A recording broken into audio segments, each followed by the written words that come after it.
All right, Dylan, let's check out some of your free skiing. We're watching in regular motion and then slow it down. No, it's exactly good.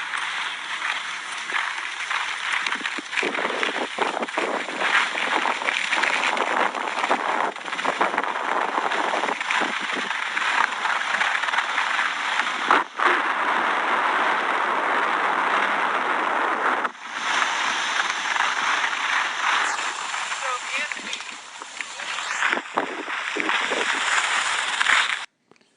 All right, so probably not the best hill to use because it's kind of flat. That's a problem because I'd rather see more, have more turn shape, but a little difficult here. But let's see what we can find out. Um, so first off, pole plant. Got a pole plant. We want a pole plant at the end of the turn. Helps us get recentered, rebalanced. Helps us move to the new ski. So as you came through here, I'd call that the end right there. You got a pole plant right then and there. And this would be with your right arm, right pole. But nothing really happens until literally when you start the next turn, it kind of hits the ground because you're kind of leaning over, standing here. All of a sudden, it'll hit the ground as you kind of lean in for that next turn. Same thing there. So need a better pole plant. All right. A little tough because again it's pretty flat, but we're looking for a little more angles. We're looking for better upper lower body separation. See here, it's all kind of this way. So we still, even though it's flat, we can still roll up those skis more on edge and drop the hip in and really press against that outside ski. You can see there, inside ski pretty flat. We're looking for identical angles. All right, we got to roll both up. First using ankles and knees, and then when the speeds get a little higher, we'll drop the hip in.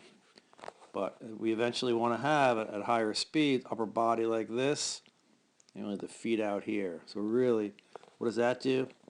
Gets the weight on the outside ski. And with the skis, when you're like that, little divergence and the inside flatter, there tends to be weight there. It's like a little crutch under you. So let's really roll them up. Well, that was a little better. Here we go. Now we roll them both up. Much better turn. You didn't really complete it. I'd rather see you complete the turn a little bit more across the hill, but that's okay.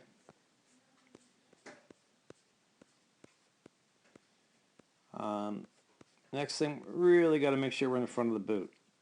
We want to have ankle flexion.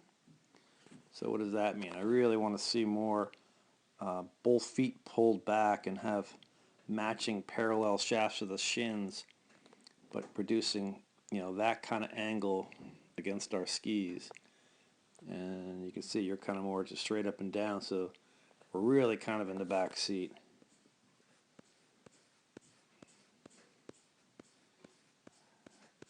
So, and one more, you're coming over here. Actually like that, because here you rolled up, although the inside foot needs to be a little rolled up more, but you're square down the hill. You got the hip in. We've got a little angle here. All of a sudden we've produced a little bit more angle, which is good, out over the downhill ski. That's actually a good turn. But then the next one here, we go back to this. So obviously with that ski under you, flat, you're starting the turn on the wrong ski, the inside ski. Outside ski's running on you. You eventually weight it at the bottom, but we got to weight it up top. We've got to weight it right there. That's where we want early pressure. We're going to roll them up nice and high there, higher than that. And we need a edge angle platform to push against. If you rolled them both up and pushed, they can't skid. Right now you're twisting the inside. Outside's running. At the bottom of the turn, you pressure finally that downhill ski and it comes around. But And then, I guess that's your pole plant, which isn't really a pole plant, just tapping the basket behind you. So, in any event, those are things to work on, right? Nice solid pole plant, end of the turn, rolling up bowl skis on the edge of the top of the turn, pressing against the outside, and really, really pulling both feet back so we get some ankle flexion and be in the front of the boot. And those should help.